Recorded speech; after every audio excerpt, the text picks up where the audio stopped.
Ngithi mayibuye iAfrika ngumdlongwane kaNdaba ilembe leqamanya amalembe into egwabe ngemkhonto unonjela kulala uhlangothi lubomvu umanxeba ngamanxuluma insingi zedonda ukusuka umagajo njengengwe uhlango lweqa liphindelela kwasaba emhlaba ucebekhulu waphika unababuyela abangakanani abangabuyela umuntu eza ngamabumuna usonyakanya unyaka onyoduka namaphela usilinda mandwandwe amandanda akhawula amathe umwelela weliphesheya umweliwele yonke intontela umzaco osikhongo samangwane usiquza abantu sakho gwabini usewasala unkosi hayibuya impilo landa unkosi unakana mina ngiyasala ngumandla ngomntwana ugodola imuka amankayiya kazwide insonga ngapheswa uthukela usihlahla vimbela intontela ondaba zafika ngqanqa umdlula nombelebele unolusinda nolungana nolungathunga unkosi cebekhulu amanxebana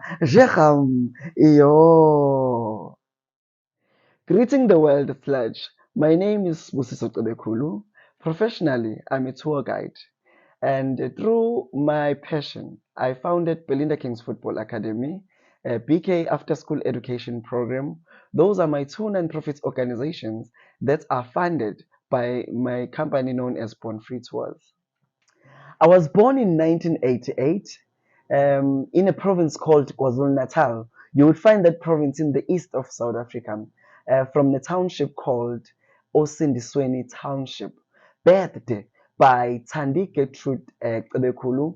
My mother passed on when I was 8 years old, but before she passed on, if I can recall very well, back in the days at home, my mother was very much involved on youth development because I remember she had like a gospel singing choir, and there would be guys that would come home for traditional dance rehearsals. So besides the fact that my mother was a teacher for 25 years and a school principal for 3 years, she was also like a very, very great, powerful, strong woman that looked after his own people in the township. So the passing of my mom, as much as that was tremendous to me, but and then I had, or it was fortunate that I was raised by my grandparents. So I'm saying it's fortunate because I got to be raised by my grandmother and my grandfather who lived 2 generations before me.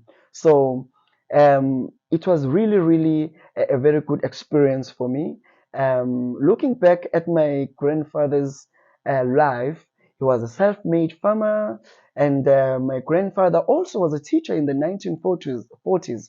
So actually, my mom's family side really, really admired education, and it really influenced me to kind of achieve some academics also achievements. So the passing of my grandparent, I then met my dad after 29 years. I then discovered that also from my father's side, that they were into sport. So my father, together with his brothers, they founded a team called K Young Lads. They were based in a township called Wamashu in KwaZulu-Natal province that played at the highest level during the apartheid time of South Africa.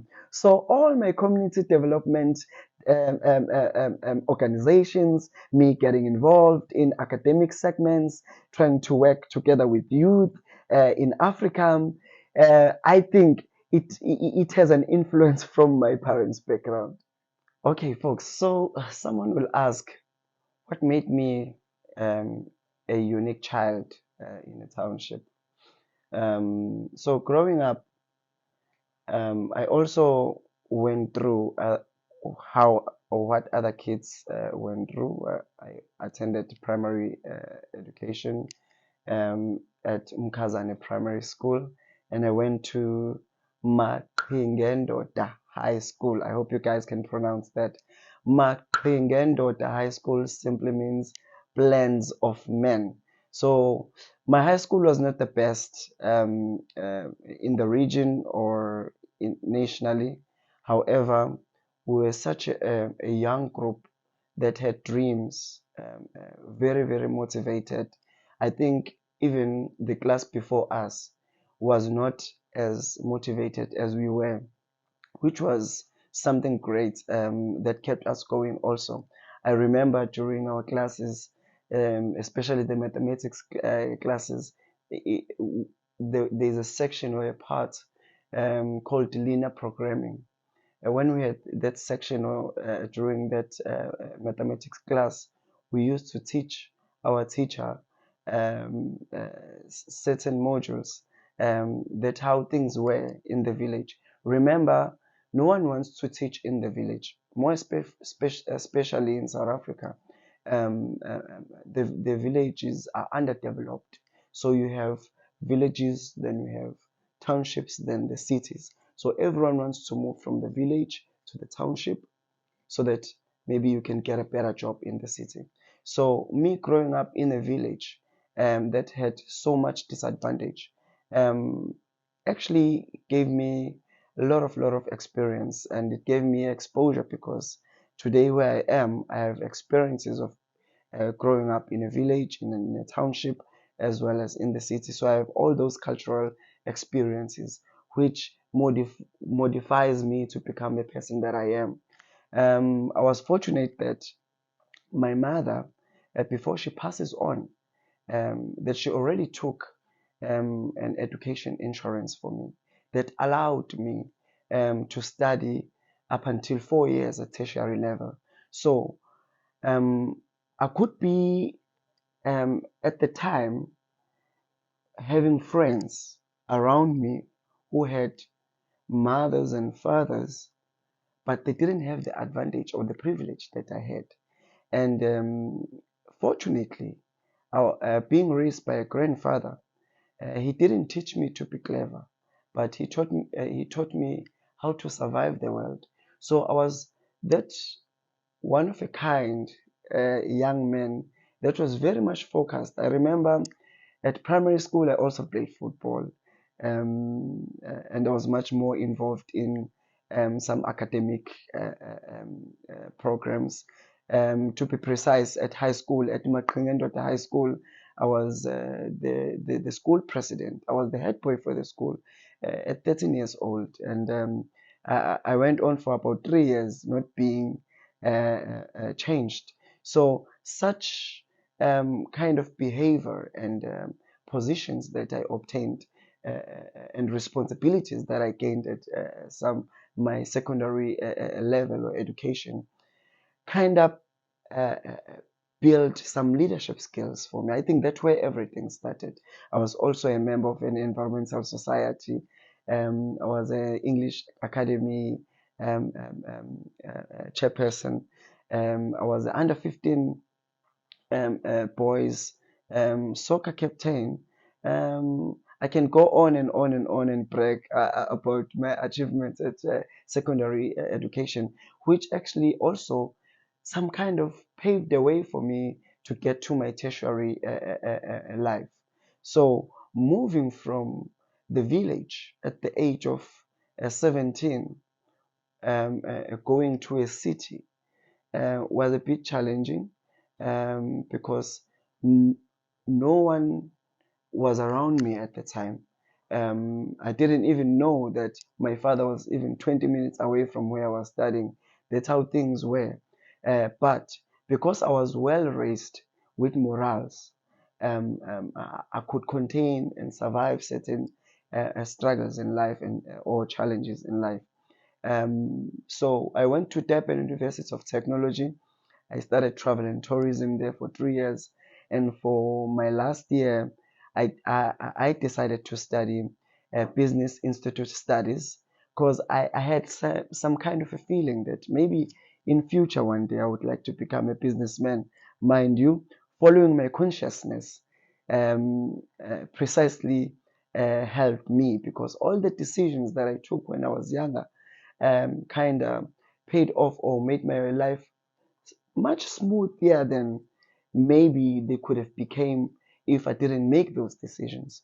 Because I'm a blessed young man, just before I even finished my studies, I already obtained my work in hospitality industry where I started to work in hotels, doing some entertainment coordinating and junior manager. But reflecting on my sport journey, I never took football serious up until I got to varsity. It was just a hobby, but when I got to varsity, um, and then had some opinions with friends, and we reflected on how I was back then, and friends were like, you know what, maybe you should give it a try, and go for trials and assessments with these big top teams, um, and it happened that one moves to Cape Town. All in all, as I reflect on my education life, from primary school, secondary, and tertiary school, it all happened because of my mother, to be precise.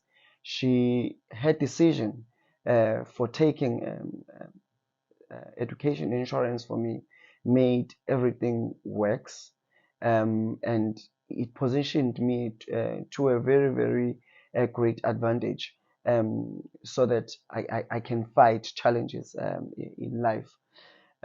So moving to Cape Town, it was simply based on sport, and having worked for hotels in Durban for a few years, running entertainment coordinating, working at concierge, being in front office, hospitality actually raised me. So moving to Cape Town, uh, focusing first on sport, it was easy for me after 6 months when I discovered that sport will actually drag me back. It was easy for me to move back to hospitality and work again, because the only thing that was an advantage to me was those qualifications. So I didn't have any financial power or financial support from my extended family to support me while I was still trying to hustle and get to the highest top level of football. So it was easier for me when things were not going the way that I wanted to say, okay, let me fall back to my academia or my academic qualifications and make a living out of it. Because I already knew that I will always um, um, um, um, um, fall in love with sport in a different way. Today, I introduce to you Belinda Kings Football Academy, which was born through the passion that I have for sport. Of course, being motivated by the people that are around me that saw some huge potential, um, um, um, um, who knew my young Sibusiso Cebekulu as a soccer player, who knew me as a young adult, and all the vision of me becoming or playing at the top level. So, introducing to you the projects of Belinda Kings Football Academy.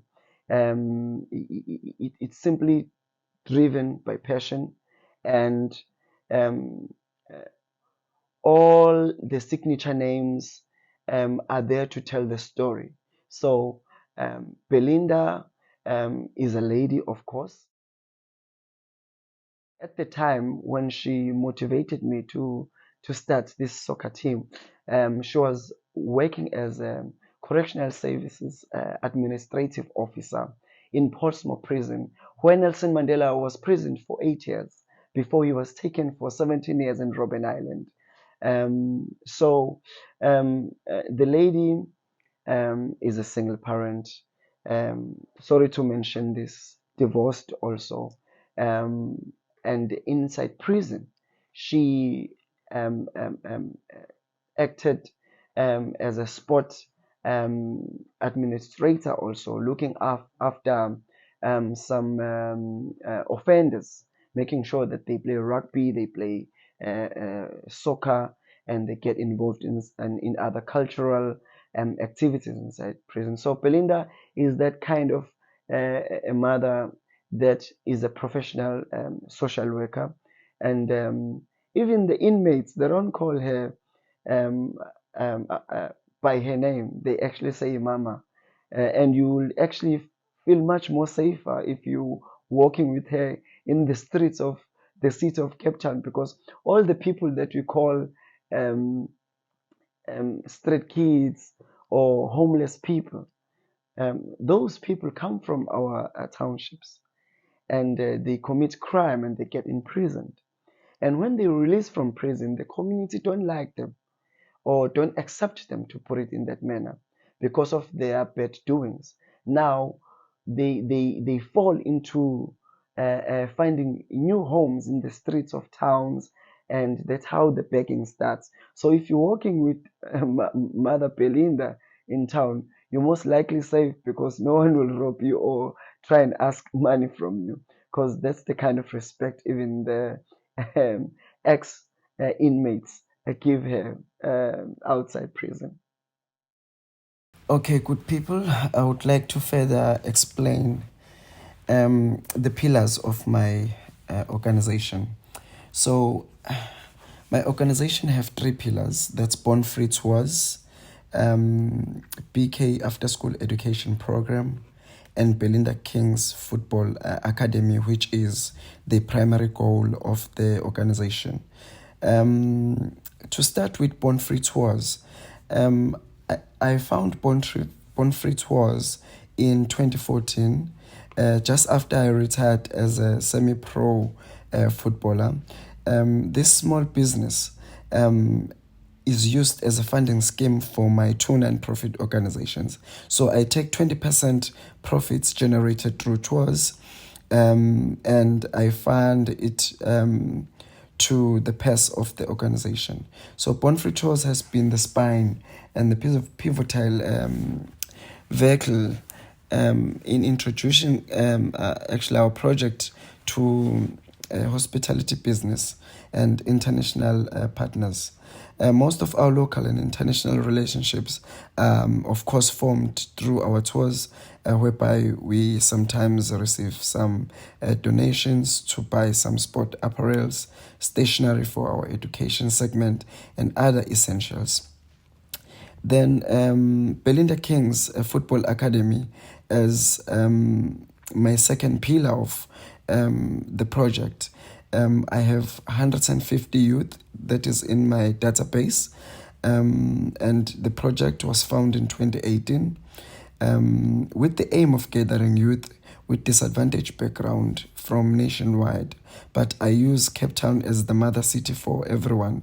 So my football academy has under 10 and under 12 as my basic development phase, and my under 14 and my under 16 represent my intermediate high performance, and my under 18 and my under 21 they fall under high performance phase, with the aim that I develop a senior division for women, because there's a huge gap for women development growth in the country. Belinda Kings Football Academy, like I said, recruit youngsters nationwide, which means all over the country. I have scouts that are actually located in these underprivileged communities. So we recruit these boys. They come for assessment in Cape Town. And when these boys are in Cape Town, or when we've selected that particular boy, we therefore make some arrangement with the family that the boy relocates. So we work together with 2 schools in Langa Township. Mostly it's Kulani High School as well as Langa High School. So currently we have 16 boys that are staying at our clubhouse. Because for us to have boys relocated, we also need to arrange some kind of some accommodation for them. So we have a clubhouse that we sometimes call a safe house, because most of the boys that stays there at the house don't have both parents. So it's either they are raised by a single parent, a woman in particular, or they just don't have a mom and dad. So it becomes a safe house or a space where they get to find some happiness, and it's a place for entertainment and a place for them to make new families, new brothers, as they relocate to this new province. Our clubhouse also is not only for boys that come from different provinces. It's also for boys that are part of the project that lives around Cape Town, because not all the boys that are part of our project lives at the house, although we use the house during weekends as a camping site prior our league games. So the other prominent elements or aspect that you would find under Belinda Kings Football Academy pillar is bond-free high-performance training. So within these 150 boys that we look after and nurture their talent, we therefore look for the kids within the program that has higher potential of making it to the pro level. So those boys, we then take them to undergo our exclusive training program, where they get to be trained by coaches that specialize on certain body conditioning. So we look at bodybuilding, and also some special coaches that specialize on certain aspects of football or soccer game. So that is our bond-free high-performance training, which is also under Belinda Kings Football Academy. And then under that same sports segment, we have bond-free sports agency, which we mostly use for fundraising. So bond-free sport agency, in my opinion, is the same with a bond-free tours. We use these 2 segments to raise funds for our project. So our a bond-free sports agency actually looks after players' administration. We're talking of development contract as well as players' pro contract. Bond-free sport agency also becomes the main representative for our youth when they reach a professional level. The other aspect that this segment covers is the traveling cost for players to accommodation when these boys are still going through some assessment with these professional teams. So the organization has a gentleman by the name of Tim Dunn, who is currently volunteering as an attorney to assist us with some administrative and legal documents. And of course, Belinda Kene also act as the signature of the organization, since the project is named after her. And then we move to our third segment, which is BK After School Education Program as a pillar. Our education segment plays a vital role to our holistic youth project that we're currently running for kids that comes from these underprivileged communities of South Africa. This segment was found in 2019 during COVID time. So when the world was frustrated through COVID, we actually utilized the period in assembling this prominent segment of our project.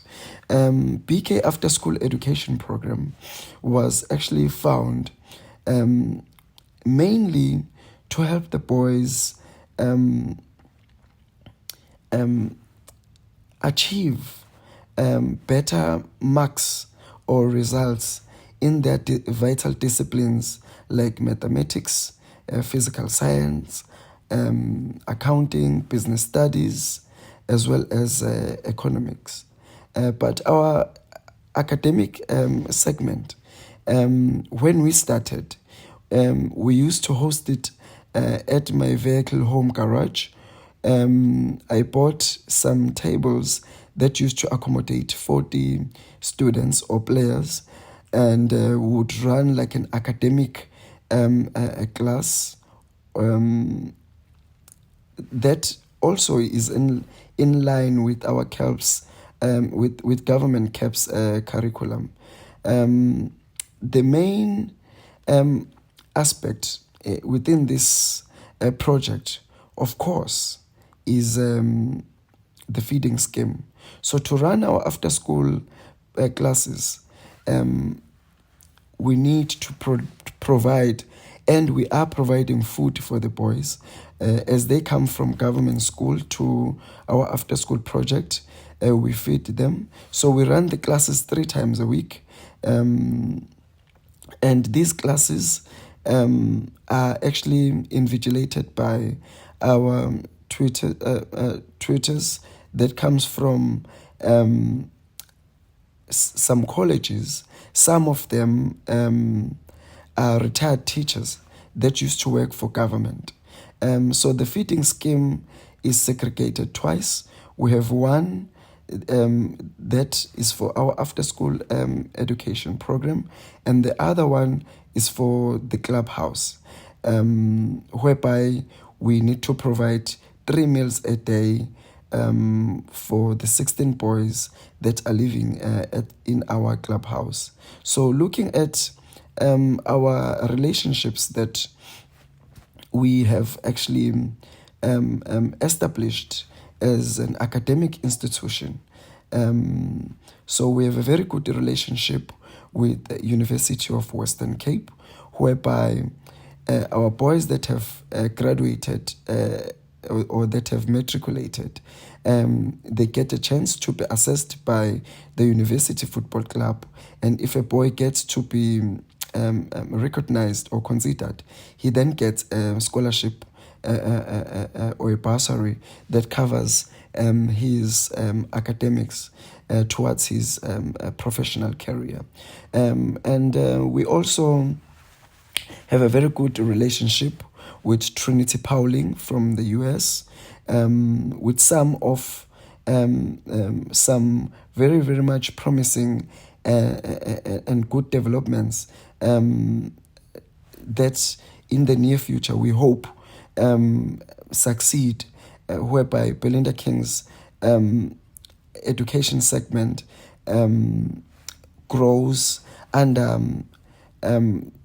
the under the satellite of Trinity Prowling from the US. So looking at the life skills programs that we have a very much interesting service that we render to our boys, whereby they get to be taught how to drive the car or the vehicle. So this driving school project involves two driving school companies, which is Sifiso Driving School as well as Nko Driving School. This is given to boys complimentary as long as they are part of our project and they are over 16 years old and they are 2 years to finish their matric or to go to tertiary. We use these life skill programs to encourage the boys because to have a driver's license, it's as same as having like a passport or an identity document. It's something that every youth should have, like a birth certificate, something that you must have regardless of you have a job or not, because some of these materials or needs, they help you to obtain greater things in life.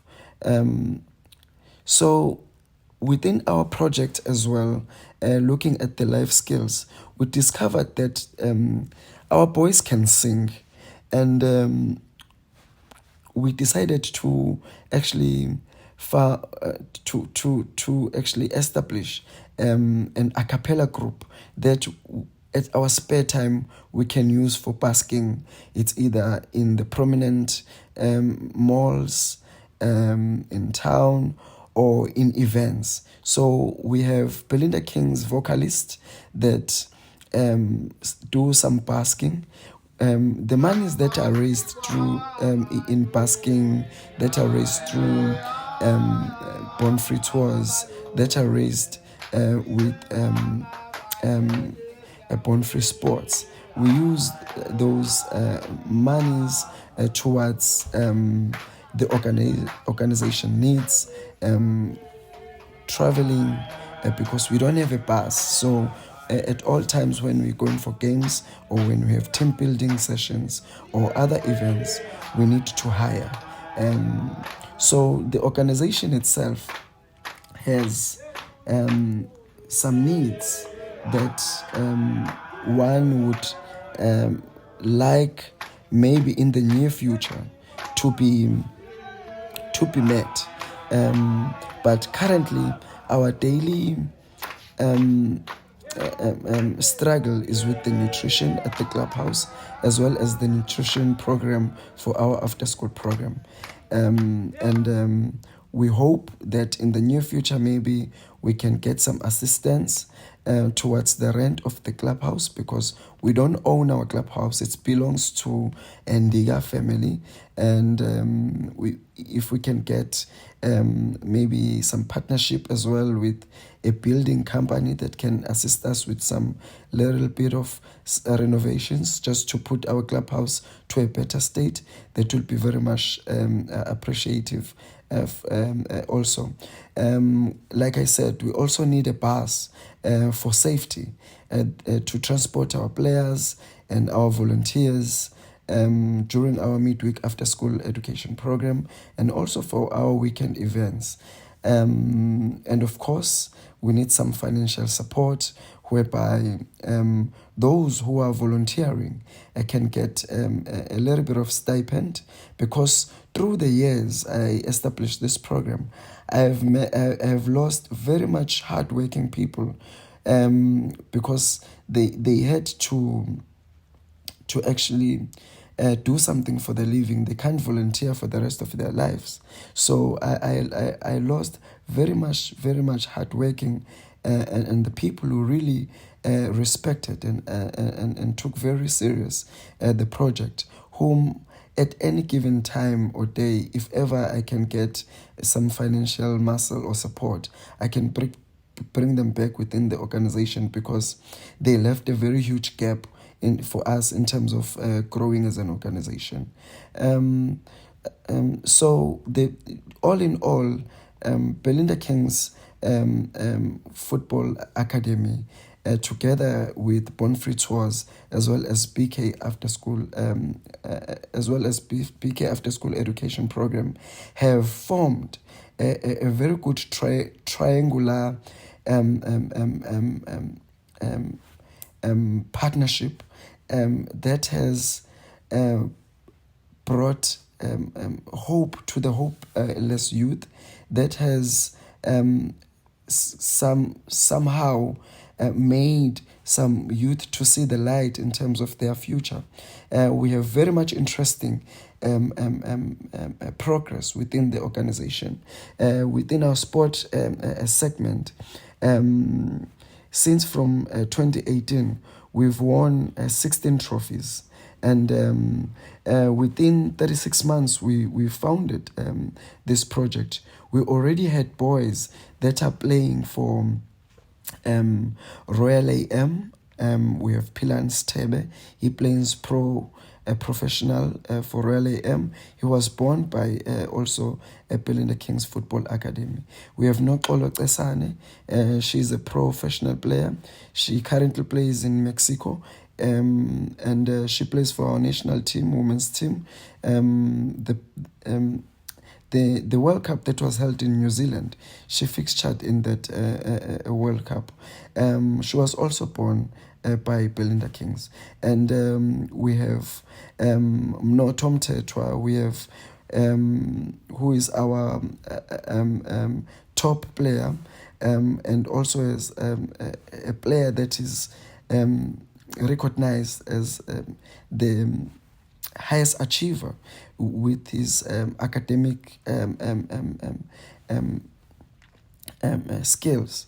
Also in his school, we have this boy called Gugulethu Andres. Gugulethu is currently playing for DTC.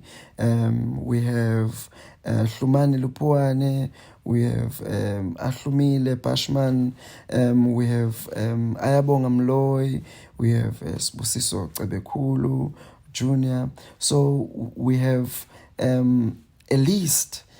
long list of boys that have graduated from Belinda Kings, and they got into these professional development ranks, playing for these professional teams, some of them playing at the highest level in the country. So we believe that with a proper assistance from developed companies or organizations, we can go very much far in terms of taking this project to the next level or to the highest level. Belinda King's presidential wish would be that in the near future we collaborate with a developed business partner, and our mission or our vision is to run a fully developed digital free Africa School of Excellence project that will specialize in education, sport, art and culture, as well as our second presidential wish would be to assemble a global tourism agency that will offer global tourism industry with some educational tours that will promote the spirit of Ubuntu, which is the spirit of humanity, the tours that will embrace global diversity and encourage some cultural exchange program.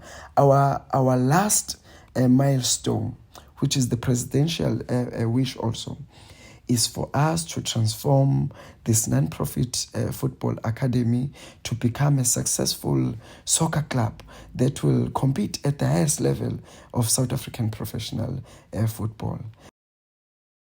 Thank you, Spirit of Africa Church, for the support. Thank you, God Pastors, for the support. Thank you, Nanda Jonis, for the support. Thank you, Tuzi Transport. Thank you, Platinum Tours, for the support.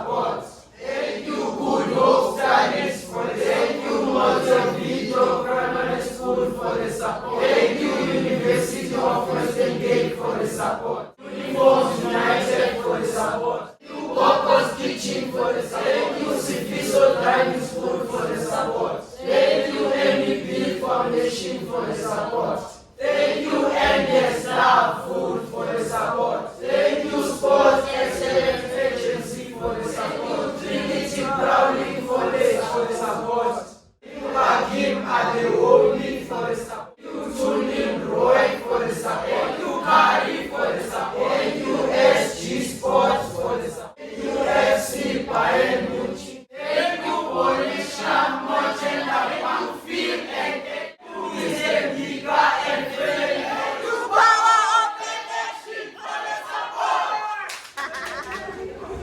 Okay, folks, to whoever who have been mentioned above by my handsome boys behind me, I would like all partners, organizations, as well as some institutions to work together with us in the near future as we embark on trying to expose you to the greater height globally, so that they can explore the world and learn different cultures and customs. Or perhaps, to be precise, we do some cultural exchange programs. Thank you. But Tina, we have the most things that we need. Because if you have the heart to win the game, then you have everything. That's what you need on this game. So we go there, we show them that we deserve to play in tennis court back, and we deserve to win today on this game. Whatever happens, it's okay. Says what? Yes, good. Let's go, boys.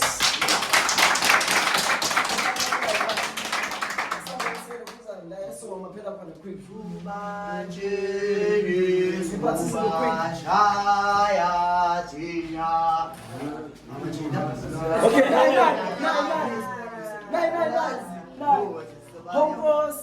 Honkosi,